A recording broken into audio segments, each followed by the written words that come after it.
आता आम्ही चाललोय ज्वारीनवाला बागला. नाश्ता वगैरे केलाय. नाश्त्यामध्ये पराठा खाल्ला, मिक्स पराठा खूप छान होता.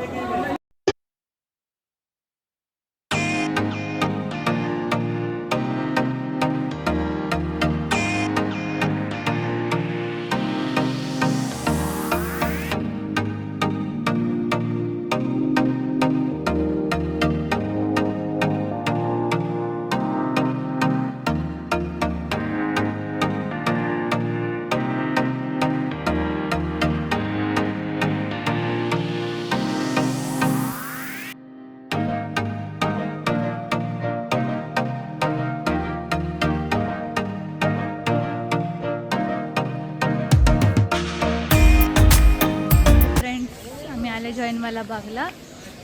इथे तुम्हाला दिसत असेल. हां, तर मग आता ह्याची स्टोरी अशी आहे की 1919मध्ये इथे एक प्रोटेस्ट सुरू होतं, ब्रिटिश लोकांनी केलं होतं.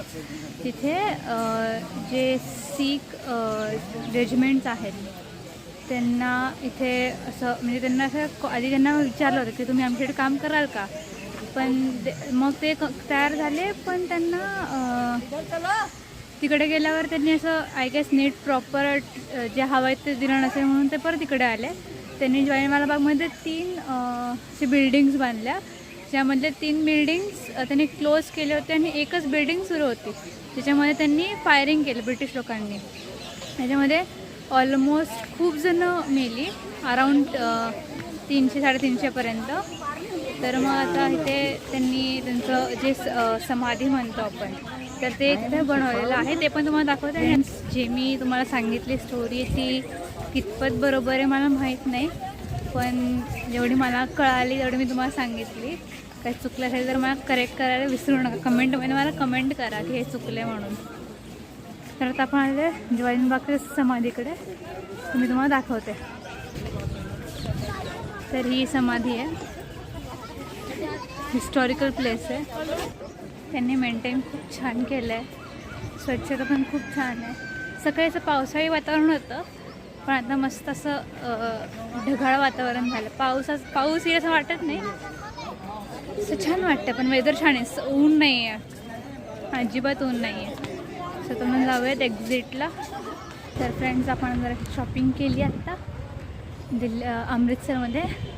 स्वेटर वगैरे घेतलं, तुम्हाला दाखवते ते नंतर.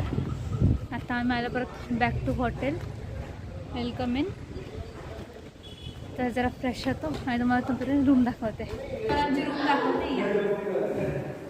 एंटर केले गेले अशी लॉबी आहे. आम्ही चप्पल ठेवले. इथे वॉशरूम आहे. या पुढे ते 2 बेड आहेत.